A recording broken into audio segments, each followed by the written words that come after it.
U Liparu je održan memorijalni turnir u fudbalu Marko Rodić. Nastupilo je 10 ekipa iz opštine Kula i okolnih opština, a nastupile su generacije rođene 2014. i 2015. godine.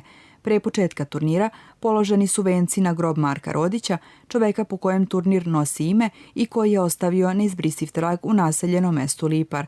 Kada je o onim najboljima reč, šampion ovogodišnjeg izdanja turnira je Vat iz Vrbasa, drugoplasirana je ekipa Korduna iz Kljajićeva, dok je treće mesto zauzeo Hajduk 1912. Najbolji igrač turnira je Klisarić iz ekipe Vat, najbolji strelac je Ćaćić iz Korduna, dok je najbolji golman Tarabić također iz ekipe Korduna.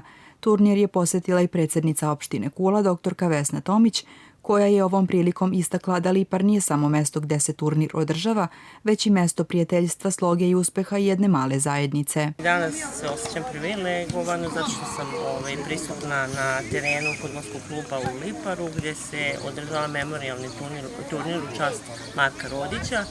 Ovo nije mesto samo turnira, ovo je mesto prijateljstva, ovo je mesto sloge i ovo je mesto uspeha jedne male zajednice i način na koji se poštuje svaki deo opštine Kula.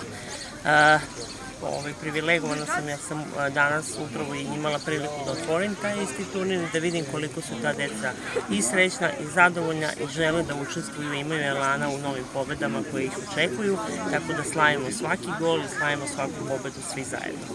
Predsjednik fudbalskog kluba Lipar Slobodan Rajačić rekao je da je Marko Rodić mnogo doprineo razvoju naseljenog mesta Lipar i da je turnir simboličan način čuvanja uspomene na njegov lik i delo. Rajačić se zahvalio predsjednici opštine na posjeti i izrazio je nadu da će i u buduće saradnja sa lokalnom samoupravom biti fer i korektna. Podržavamo ovaj turnir svake godine i ove godine u čast našeg sugrađana, Marka Rodića, koji nam je puno doprineo